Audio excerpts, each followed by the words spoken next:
Estamos al aire en Radio Ciudadela 88.7 en tu buscador digital. Nos encontramos en Esto es Arte. La frecuencia cultural que estabas esperando.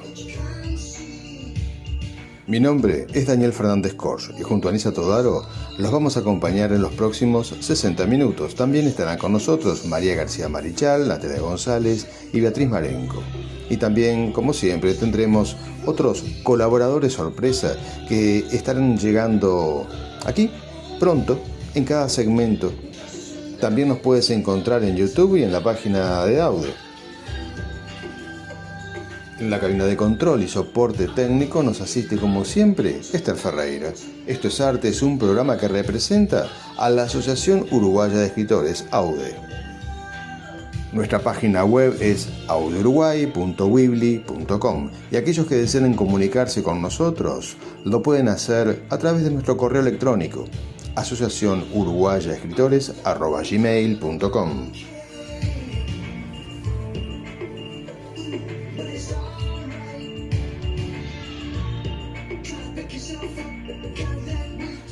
Iniciamos el programa de hoy con la agenda cultural de Esto es Arte.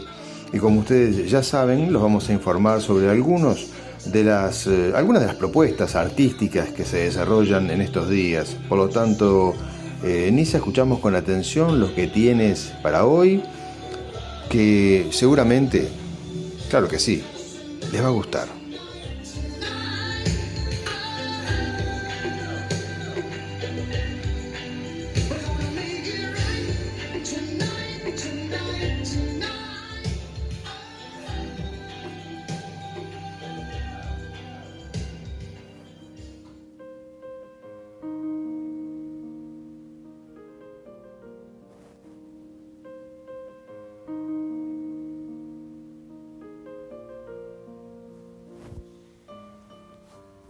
¿Qué te parece, Daniel, si comienzo con los anuncios, con esta agenda nutrida que les trajimos para el día de hoy? Y les cuento que AUDE participó de un evento cultural en el CASMU, que va a continuar durante todo el año. Esta iniciativa, que se llama Saludarte, es parte de una fundación que trabaja con niños en recuperación, que tienen distintos tipos de patologías, algunas muy severas. Daniel Fernández Corch estuvo allí conversando y contando algunas historias. Esto se hará cada semana en un acercamiento cultural que haremos con estos chicos y con el CASMU en general.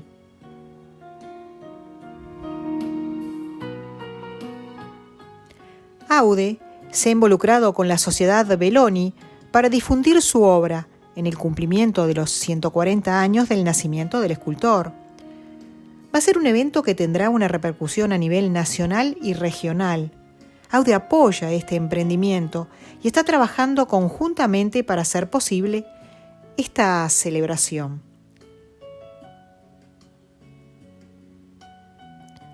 Se está filmando un cortometraje, es un documental, sobre Juana de Ibarburú, en Melo, en la Casa de la Poetisa, y se va a transmitir por televisión.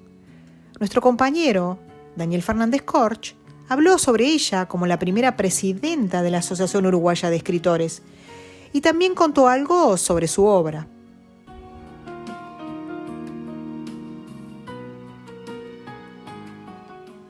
El Comité por la Paz Penchile convoca encuentros por la paz, cuyo lema es Paz, Ciencia y Salud. Expone la doctora Beatriz Rojas. Esto se hará por vía Zoom el próximo 24 de junio a las 20 horas. Los interesados podrán inscribirse a este correo electrónico comitéporlapazpen@gmail.com. Y para finalizar, el presidente de la Asociación Uruguaya de Escritores, Daniel Fernández Corch, fue entrevistado por el Canal 2 de Canelones, donde habló sobre AUDE y las propuestas para este año. Bueno, hasta aquí voy con los anuncios que teníamos para el día de hoy.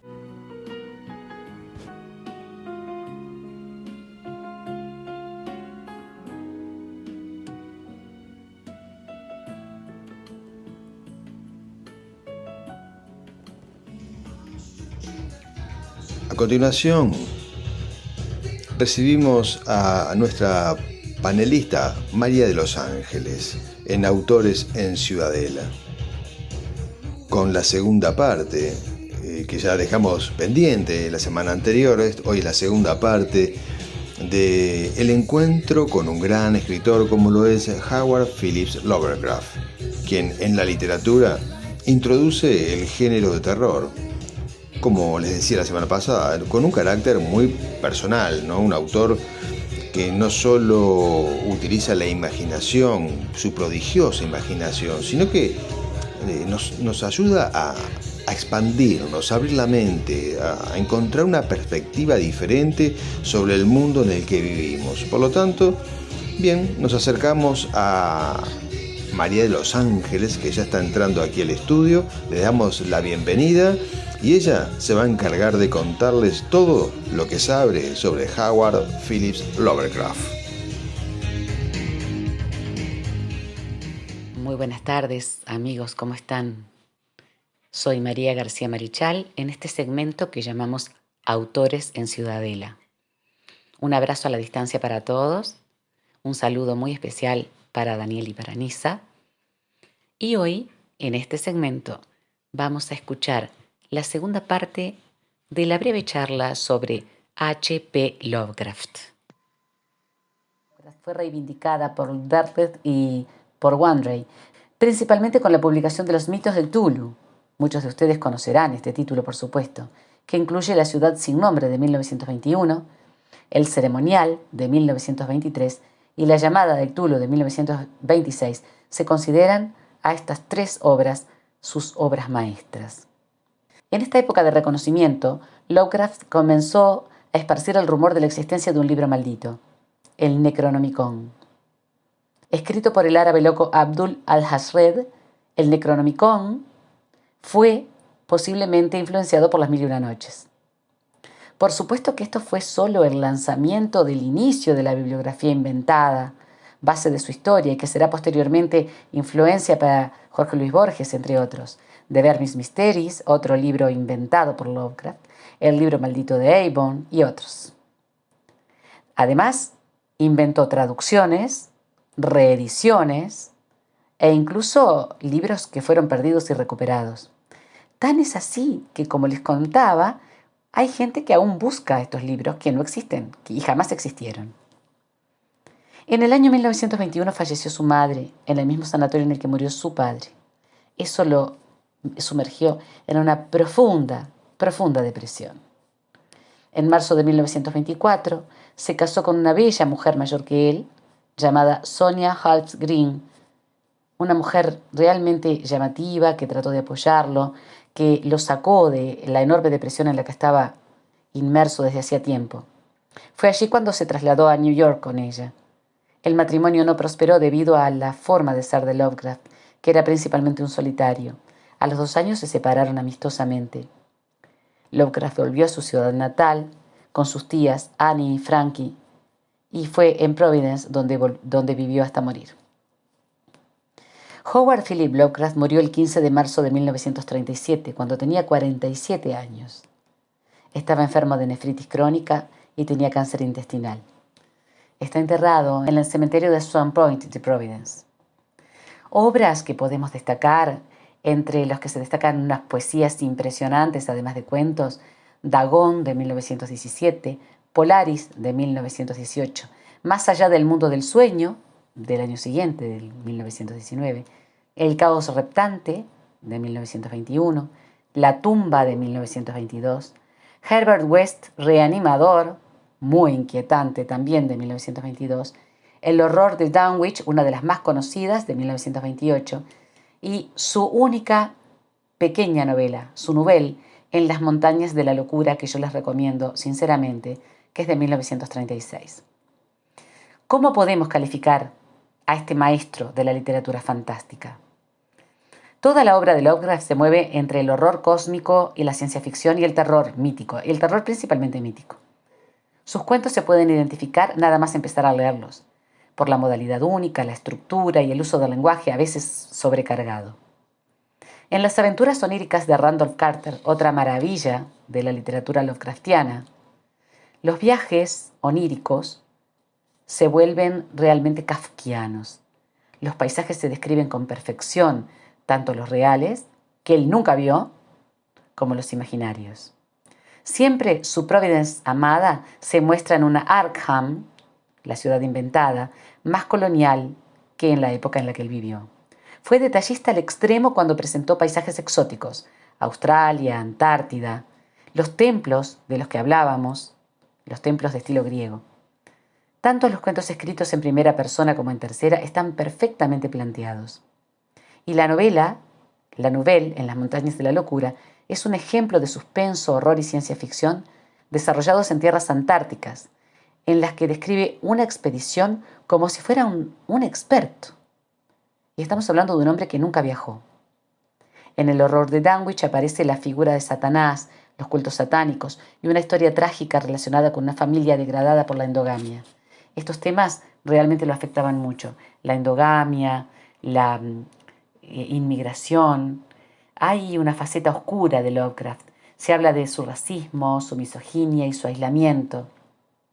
De todas maneras, esto es relativo, porque si indagamos en sus documentos personales, era más que nada una forma de hablar más que otra cosa. Y tenemos siempre que remitirnos a la época en la que vivió, en la cual estos fenómenos tan deleznables como el racismo y la misoginia eran parte de una sociedad como la estadounidense de ese momento. Los personajes como Tulu, Nyarlathotep, Azathoth se aparecen en muchos de sus cuentos de manera magistral. Quiero leerles algo muy breve de tal vez uno de los cuentos más conocidos, El color que cayó del cielo. Hay un par de películas que están influenciadas por este libro, pero nada como el cuento de Lovecraft. Y comienzo. Al oeste de Garham, las colinas empinadas y selváticas encierran unos valles con bosques tupidos, cuyos árboles jamás fueron cortados por un hacha. En medio de los barrancos sombríos y encajonados, los troncos se recortan fantásticamente por encima de los pequeños arroyos que corren por los breñales y cuyo cristal nunca fue herido por los rayos del sol. Sobre las pendientes más dulces se levantan granjas antiguas y vacilantes, con sus casitas cubiertas de musgo, rumiando eternamente los viejos secretos de la Nueva Inglaterra, al abrigo de sus grandes aleros. Pero todas las casitas están ahora desiertas, y las anchas chimeneas se desmoronan, mientras las alfajías de los muros se bombean peligrosamente debajo de los tejados de copete. Los antiguos moradores desaparecieron, y los forasteros no gustan de vivir en estos andurriales.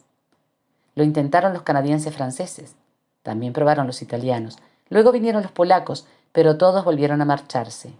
Y no fue porque pudiera verse, oírse o tocarse alguna cosa, sino porque algo había que se imaginaba. Es un hecho que el lugar no es bueno para la imaginación y que no ayuda a soñar reposadamente en las noches. Indaguen en este maravilloso autor fantástico.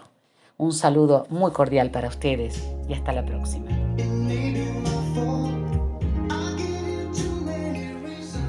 Seguimos aquí en la 88.7 FM Radio de Ciudadela, en Esto es Arte, en el segmento Escritores en otras tierras. Ahora es momento de hacer contacto con los autores que están más allá de nuestra frontera, con aquellos que sueñan en otras tierras, bajo el mismo sol y bajo la misma luna que nosotros. Así es que hoy nos vamos a encontrar con la escritora ecuatoriana America Washburn, quien ha publicado un libro llamado El subconsciente, relatos de mis pensares. Para ello, nuestra producción ya nos pone en contacto con America Washburn en una entrevista que le hiciera Nisa Todaro, aquí en Escritores en otras tierras, en la 88.7 FM Radio Ciudadela.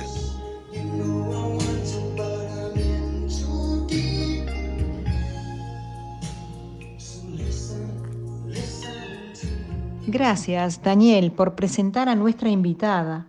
Y ya estamos con América, que nos va a decir dónde vive actualmente y de qué país es. Hola, buenas tardes, Nisa y Daniel. Yo soy de Ecuador y vivo en Italia, Milano, casi 20 años. Muchas gracias por permitirme presentar en este espacio de escritores por el mundo. Muchas gracias. América, ¿qué te impulsó a escribir este libro y dejar al descubierto la historia de tu vida? Bueno, yo siempre he querido, Nisa, escribir, siempre he tenido la idea de escribir un libro, no sabía qué iba a ser de mi vida.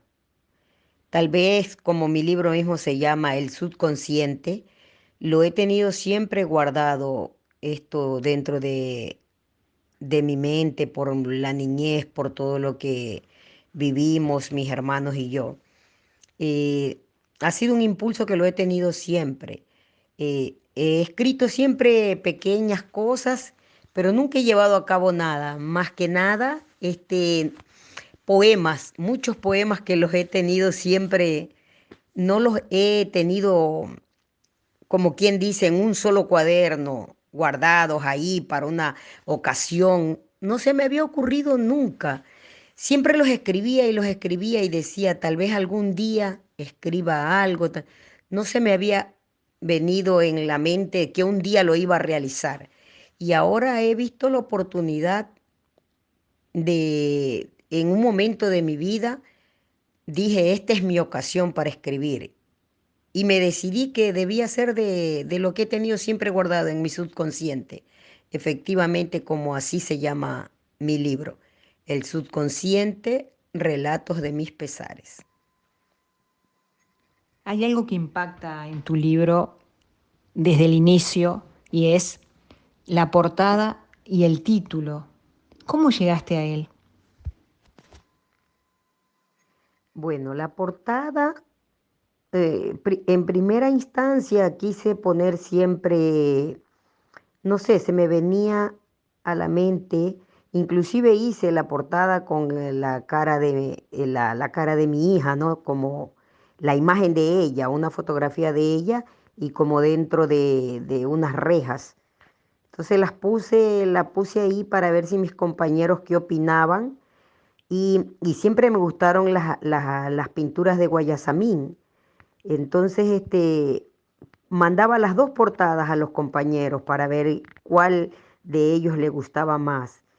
Y opinaban diferentes cosas, ¿no? Bueno, ahí según la opinión, pero yo me decidí por la que se parecía a la de Guayasamín, porque esas pinturas siempre me gustaron. Y de acuerdo al título que yo había elegido, porque era algo de que yo siempre lo tuve guardado, como dice, ¿no? El subconsciente, la palabra lo dice.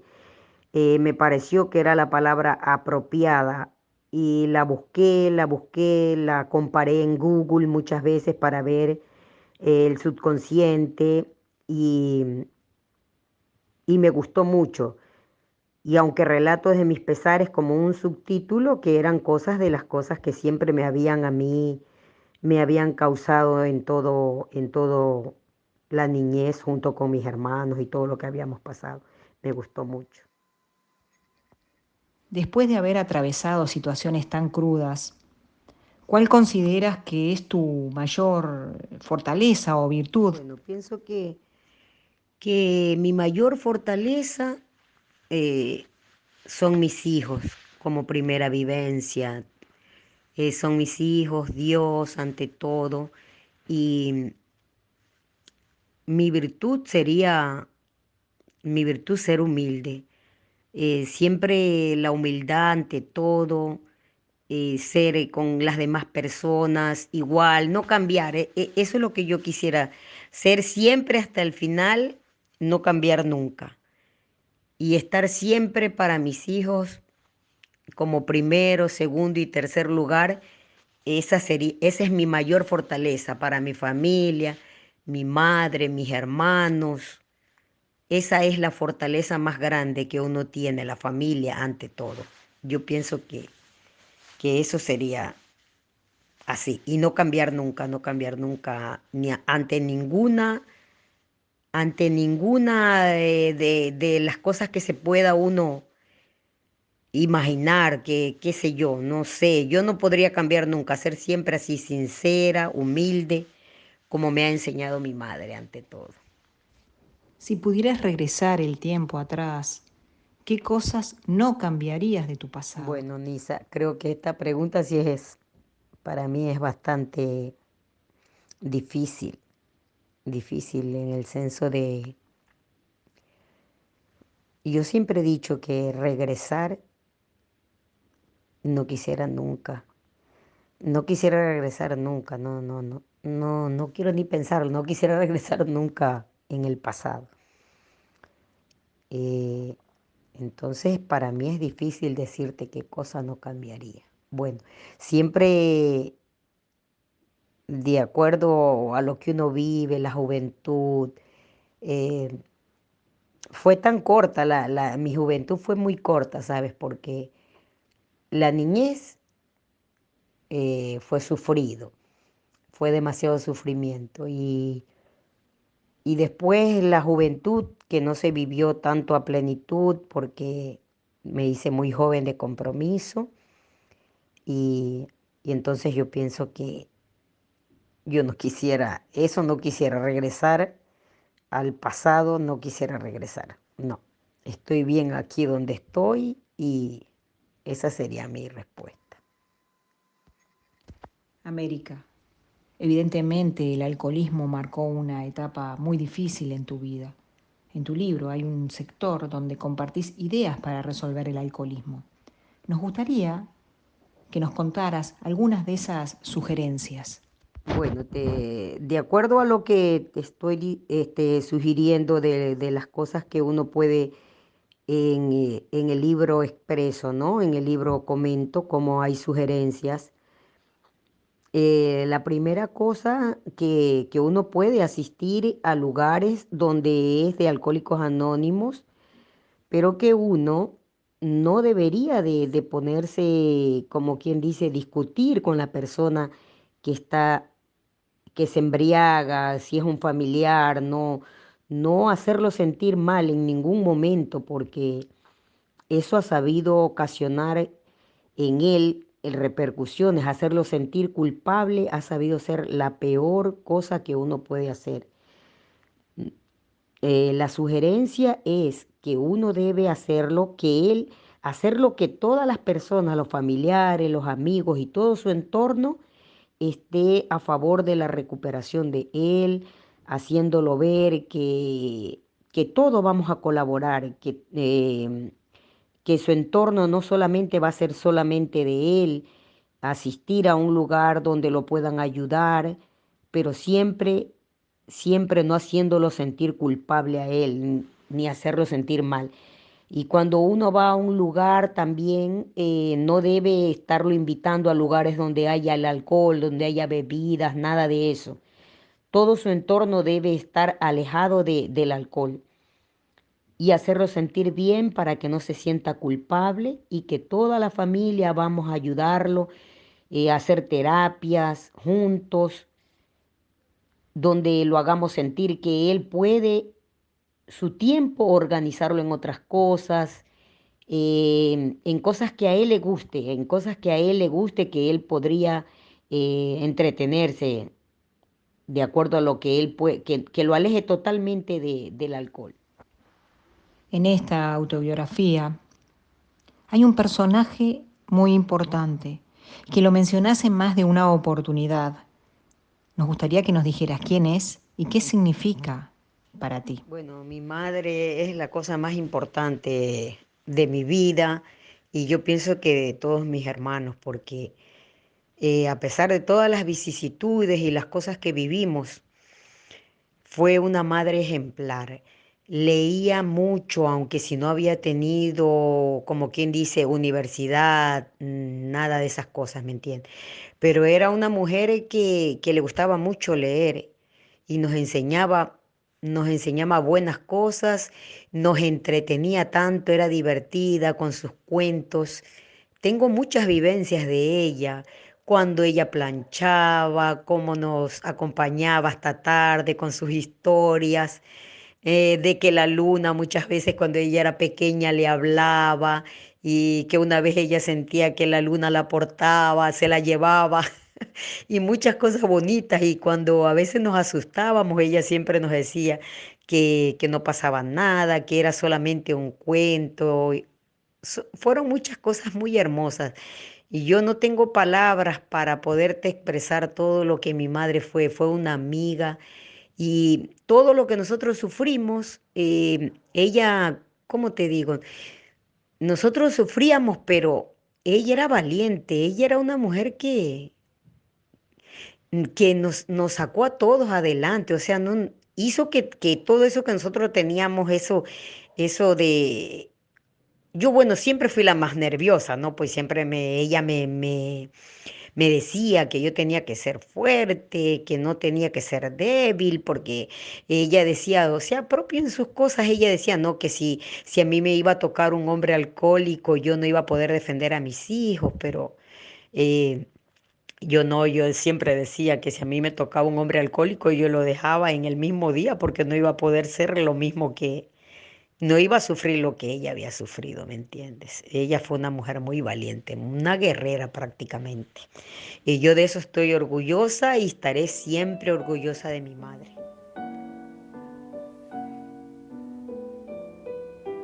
América nos cuenta una historia de vida, real, profunda, de miedos, tristeza y amor. Posee una innata habilidad para relatar cada momento y lo comprobamos cuando recorremos sus páginas. Los breves capítulos contribuyen a una lectura ligera y amena, narrada con profundidad y valentía. Nos hace reflexionar sobre un tema tan delicado como es el alcoholismo y las duras consecuencias que acompañan esta enfermedad. Porque, como dice la autora, en el subconsciente quedan por siempre las huellas inflictas de un hogar formado por un padre alcohólico. El subconsciente, relatos de mis pesares, de América Washburn. Si aún no la adquiriste, ya está disponible en Amazon.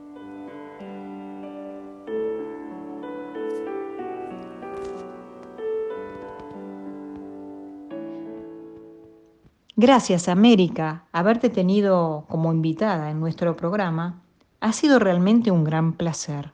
Espero que hayas disfrutado de este segmento que titulamos Escritores en otras tierras. Muchas gracias a ustedes, Nisa y Daniel. Muy agradecida de ustedes por haberme dado la oportunidad de poder expresar en mi primer libro, y que próximamente estoy escribiendo mis poemas. Ya tengo 20 poemas para mi próximo libro, que será de poemas, lo que siempre he querido escribir. Muy agradecido de ustedes por haberme dado esta oportunidad y les abrazo por hacer una labor tan grande como la tuya, Nisa y Daniel. Muchas gracias.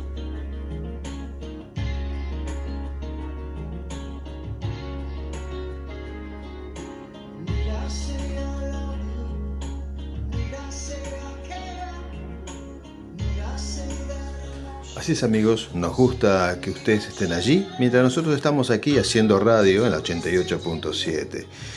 Y recuerdo algo que decía Wolfgang Amadeus Mozart, algo así como que lo más necesario, difícil y principal en la música es el tiempo.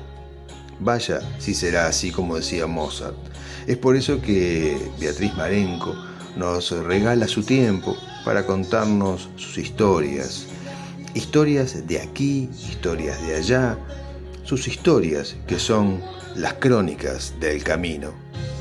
Aquí, en la 88.7, en la voz de Beatriz Marenco.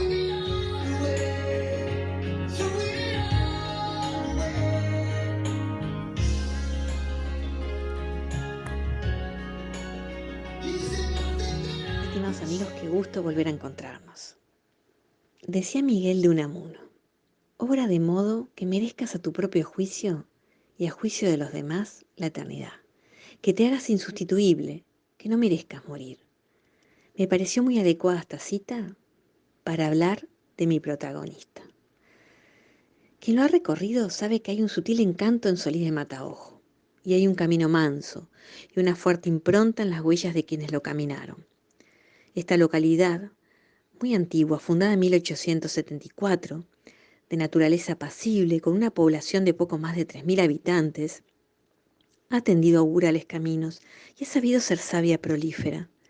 En medio de un ritmo que se repite y un movimiento lento que da lugar a la pausa, esa que el alma necesita, esa que da el llegar a tu centro, a tu espacio, a la memoria que se guarda y a los objetos cotidianos, y también a ese mirar pasar.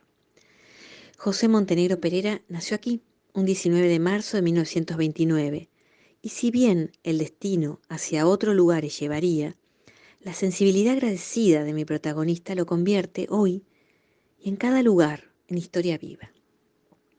Hijo de Rosendo Montenegro y María Pereira Bonilla, fue el segundo de 3 hermanos.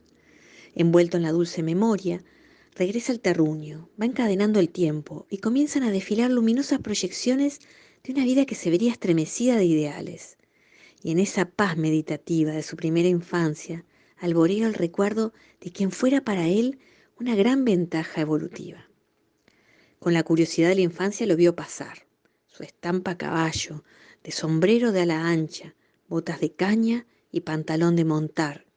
Aún se mantiene viva.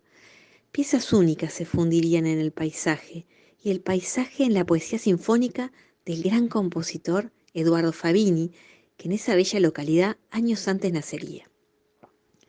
Florece así, en espontánea elocuencia, el recuerdo de la afición que el músico tenía por los pavos reales, y llegando a tener más de 100, la pequeña tarea de José sería de gran ayuda, y no en menos su corazón abrigaría.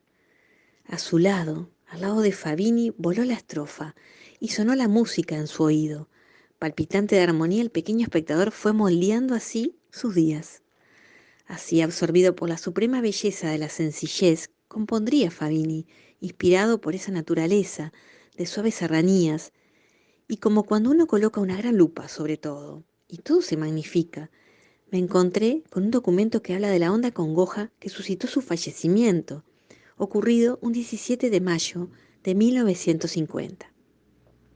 En homenaje de la Cámara de Senadores, muchos se pronunciaron, y recojo un fragmento de las palabras de Zabala Muniz, que para mí lo reúne todo. Era hombre que unía conmovedoramente, humano, estremecedoramente bueno. Era asimismo la ternura en persona, la de su propia música, que se alargaba en la mano amiga que nos tendía. Amigos, no era de extrañar que esa fibra viviente fuera inseparable en la vida de José Montenegro y desde temprana edad sus valores estuvieran destinados a perdurar, transformándolo en un hombre sociable, bien dispuesto, solidario y luchador por su pueblo y en particular por la felicidad de los niños, como ya lo veremos. Su inclinación por el arte popular se manifestó a los 10 años, cuando con sus compañeros Ricardo, Pitino, Rosendo, Miguel y Raúl forman una murga que recorriendo casa por casa va dejando el brío de aquellos años mozos, experiencia que alentara su presencia también por la década del 40 en el Carnaval de Montevideo. Sus recuerdos dan estímulo a mi pluma, porque así lo sería el regocijo de ver en aquel naciente invierno de 1934 el gran Zeppelin, el gigante plateado, con forma de habano, volando sobre los cerros de Solís rumbo a Minas, o el infausto suceso de la invasión de langostas, que impulsada por los vientos provenientes del Chaco y como inmensa nube llegara por entonces para sembrar la angustia de aquellos que vieron el sol tapar. Así fueran apareciendo estos recuerdos, sueltos, aislados. Sus problemas de visión en la escuela y los ascensos de su padre lo llevarían a otros destinos, radicándose finalmente un 23 de junio de 1938 en 25 de mayo, Isla Mala. Desde allí y a Montevideo, distintas épocas lo tendrían viajando. En su pueblo, hoy, el progreso incipiente se defiende y se traduce en nuevos comercios e instituciones, pero canta la verdad, porque aún conserva en parte lo que fue. Las noches en silencio, el trinar de los pájaros, el estío implacable y el perfume de la torta a ocasión, acuna las almas de aquellos que dieron el más puro ensueño. Aseguran tiene historia y elevan los relatos exaltando la pasión del origen de estas tierras, de Isla Mala, lugar rodeado de montes de piedra, cantera que supo surtir emblemáticos lugares. Se transparentan episodios también para convertirse en leyenda. Aquellas piedras, podríamos decir, aún viven su recuerdo. Les cuento que la llegada 25 de mayo no tuvo exenta de dificultades, tiempos difíciles de un pueblo, de unos 3.000 habitantes, de 3 carretas, de 3 motocicletas y 4 automóviles, que dependía del ferrocarril y que racionaba el combustible. El pueblo se abastecía de leña en Paso Severino o Sauce de Verdía, y allí se dirigía él, junto a tantos, recorriendo los 10 kilómetros de distancia que había que hacer a diario. Fueron tiempos de ganarse la vida, cargando piques en los tambos, vendiendo papa de semilla, haciendo trueque por bolsas, cueros, terneros, lana o lo que el productor tuviera.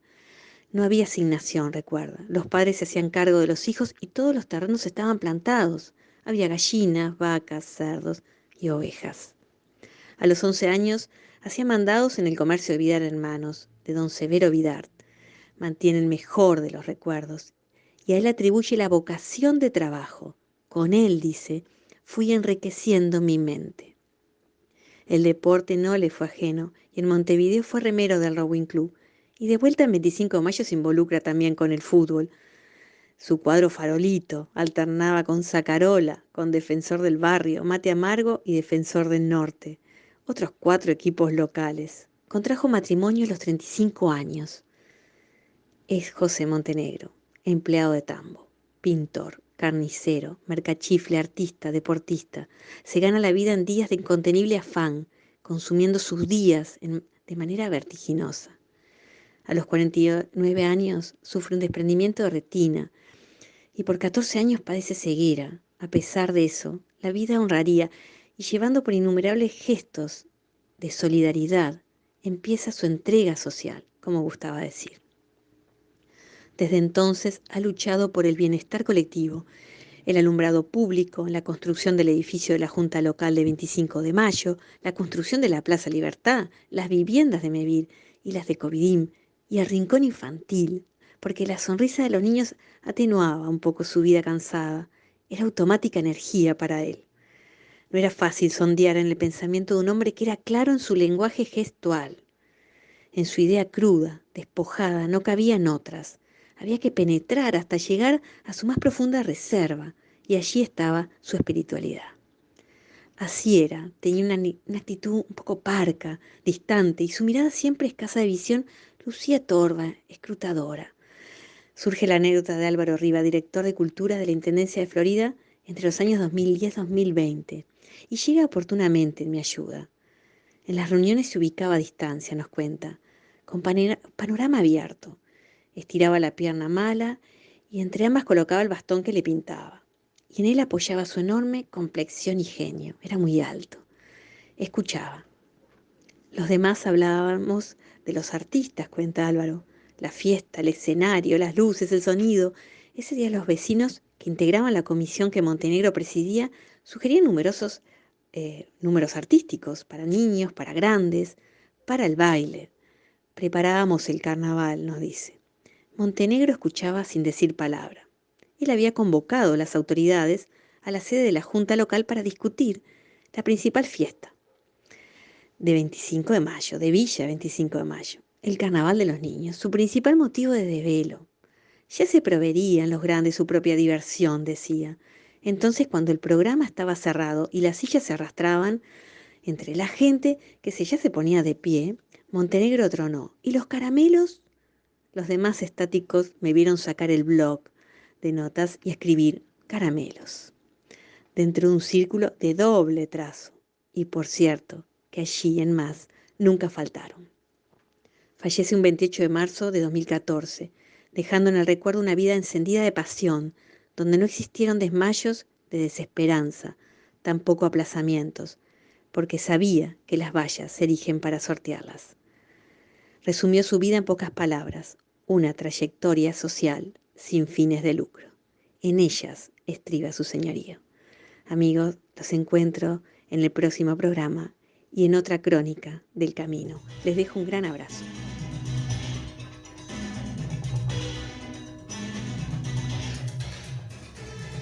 Nos sigue acompañando la música de Phil Collins y recibimos aquí en el diván, que hacía tiempo que no teníamos este segmento, recibimos a la escritora Marta Estigarribia, una gran narradora que hoy nos va a contar un cuento nuevo que va a compartir con nosotros, que seguramente les va a encantar porque Marta tiene una forma de narrar que, siempre se lo digo, para mí es magnética. Así que aquí en el diván de Esto es Arte, en la 88.7, Marta Estigarribia.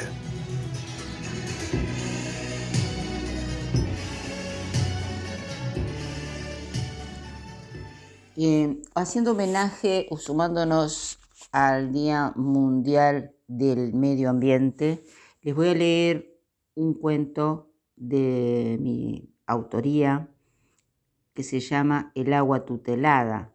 Este cuento fue presentado en un concurso nacional sobre el agua y, bueno, logró una mención. El agua tutelada. Dicen los que saben que el universo se había sosegado luego que agitara exasperado su furia ancestral. Elevaciones y planicies se encallaron para siempre, en donde la sorprendió la calma escatológica. Una lluvia impetuosa cayó imperturbable por varios soles y muchas noches sobre el rincón costero y sureño de estas latitudes.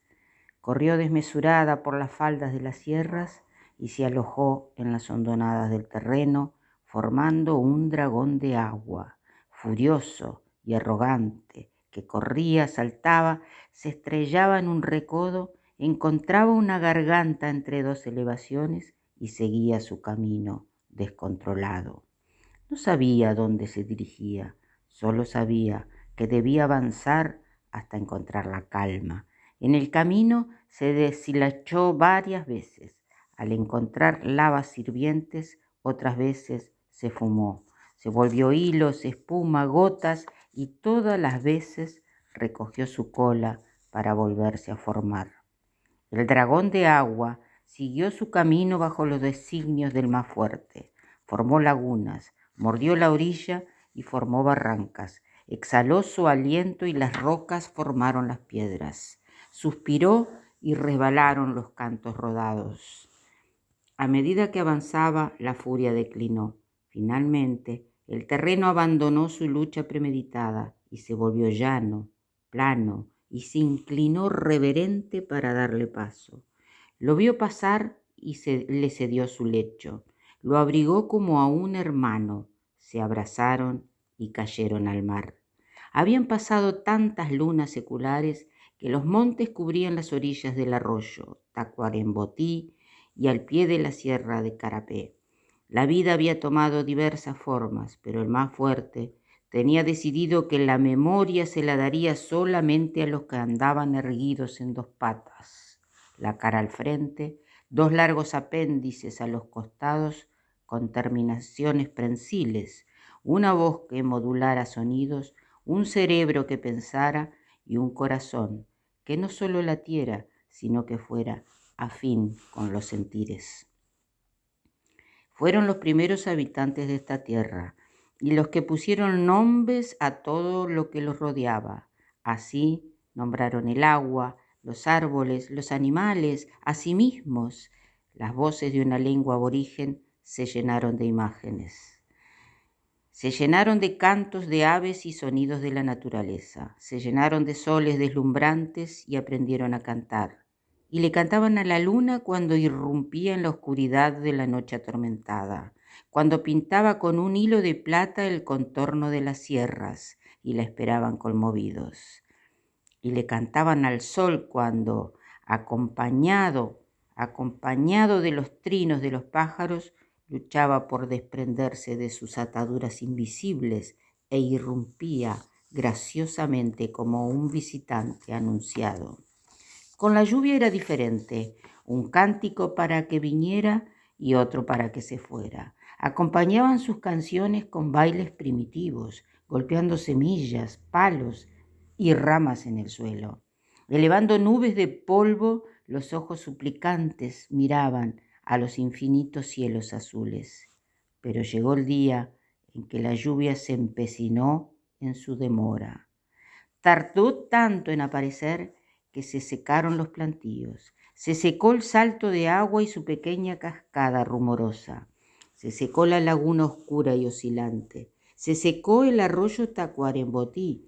Los habitantes al pie de la Sierra Carapé bailaron día y noche su danza mágica, alentando a la lluvia a aparecer.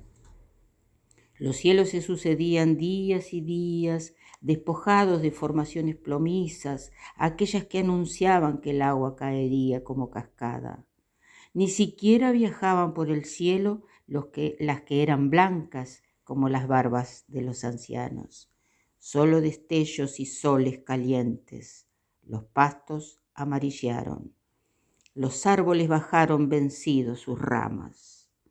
Hasta que un día un niño se percató que un pájaro, al mover sus alas, sacudió unas minúsculas gotitas de agua. El gran desafío era ver un pájaro humedecido y seguirlo hasta su refugio. Sabía que debía ser muy paciente. Surcó montes y campos a diestra y siniestra, al norte y al sur. Caminó muchas horas a la vera del lecho agrietado y plagado de piedras del Tacuarembotí.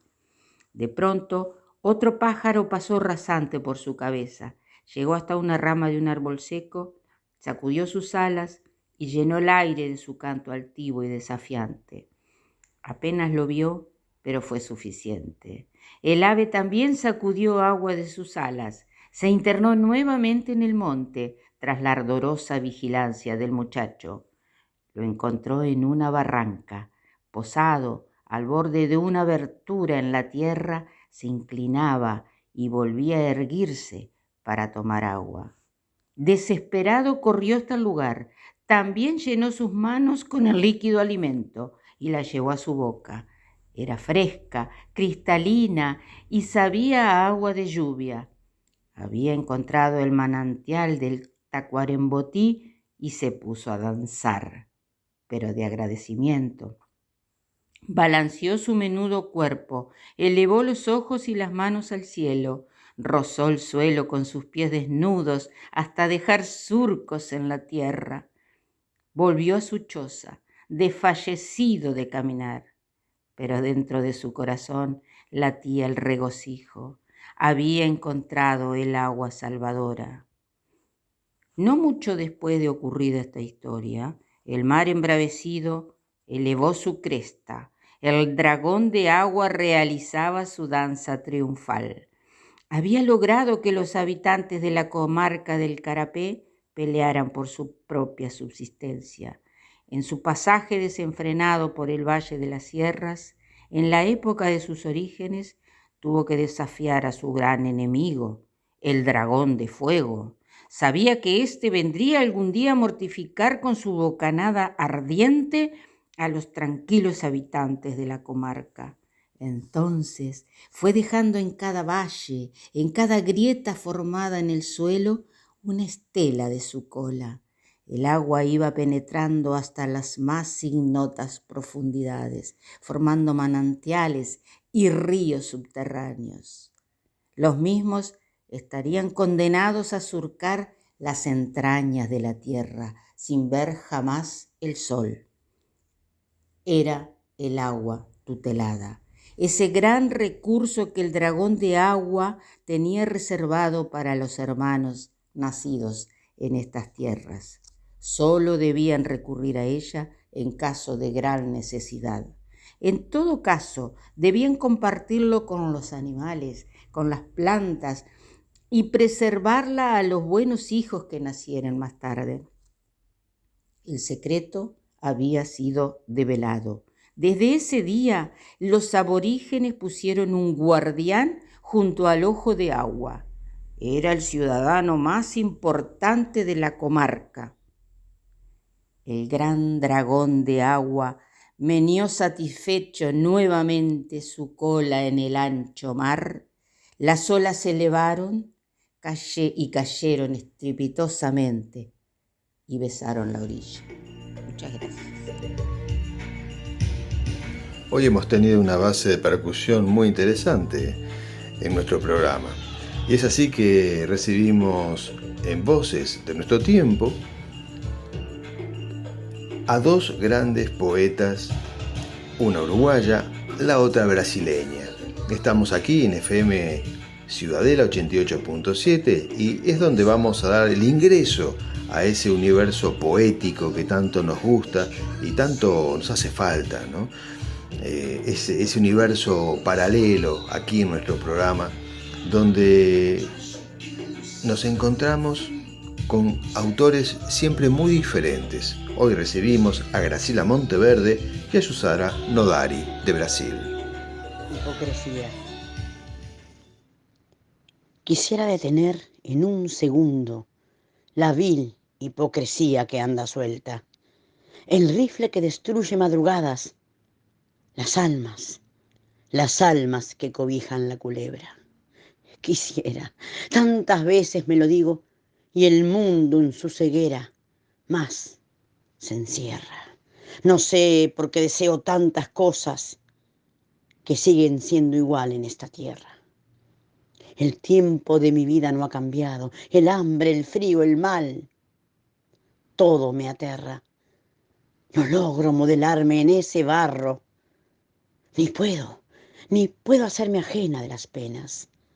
Podrán pasar en mí todos los años, podrá quedar muy blanca mi cabeza, porque este sentimiento que me abraza lo llevo muy profundo acá en las venas. Y si es delito esto que yo siento, que todo el universo se enfurezca. Total, el que hoy esté libre de culpas, que arroje de una vez la triste piedra. Mi alma azul. Mi alma es azul y hambrienta de la luz fragante del nacer del día, de la luz mestiza del atardecer, de la luz dolida en noche apagada. Mi alma azul es ávida de vida, de la vida aroma robado por el tiempo, de la vida que palpita incandescente, de la vida que apenas se anuncia. Mi alma azul es libre y líquida, como el río sonoro complaciente que acaricia las desconsoladas piedras y las durmientes plantas torturadas. Mi alma azul, sedienta y insaciable, busca el imprevisible mar para volar, quiere beber la inmensidad del cielo y respirar el espacio ignorado. Mi alma azul es lenta y lánguida cuando penetra amable en tu piel, se ahoga celeste en tu sangre y se confunde sumisa con tu alma.